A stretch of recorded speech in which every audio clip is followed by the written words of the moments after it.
एक रहस्यमय गांव। उत्तराखंड के एक छोटे से गांव सुरम्या की बात है, जो चारों ओर से हरे भरे पहाड़ों से घिरा हुआ था। इस गांव में एक प्राचीन मंदिर था जो वर्षों से बंद पड़ा था। गांव वालों का मानना था कि इस मंदिर में कोई दुष्ट आत्मा बसी हुई है। राज, एक युवक इतिहासकार, अपने रिसर्च के लिए इस गांव में आया।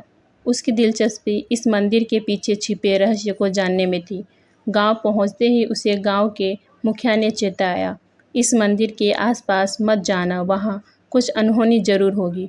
राज ने मुस्कुराते हुए कहा, चिंता मत करिए, मैं सिर्फ यहाँ के इतिहास को जानने में आया हूँ।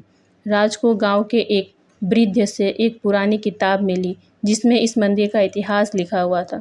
किताब के कुछ पन्ने गायब थे, लेकिन इसमें लिखी बातें बहुत रहस्यमय थी। उसने लिखा था कि इस मंदिर में एक खजाना छुपा हुआ है जिसे पाने के लिए बहुतों ने जान गंवाई है।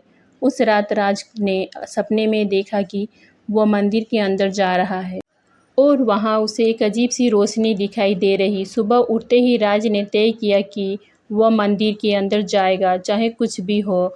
अगली रात राज छुप छुपा मंदिर की ओर बढ़ा। चारों तरफ सन्नाटा था। जैसे ही वह मंदिर के पास पहुंचा, उसे लगा कि जैसे कि किसी ने उसका नाम पुकारा। वो पीछे मुड़ा, पर वहाँ कोई न था। उसे मंदिर का दरवाज़ा खोला।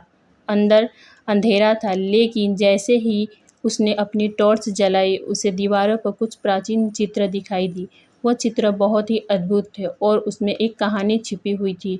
कहानी में एक योद्धा का चित्र था जो खजाने की रक्षा कर रहा था। राज को समझ नहीं आया कि इस खजाने का रहस्य क्या है।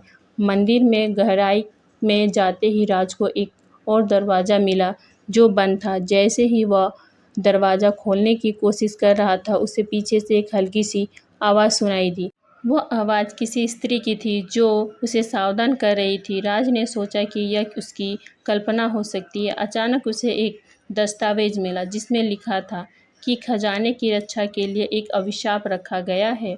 जो भी इस खजाने को पाने की कोशिश करेगा, वह उस अभिशाप का शिकार होगा।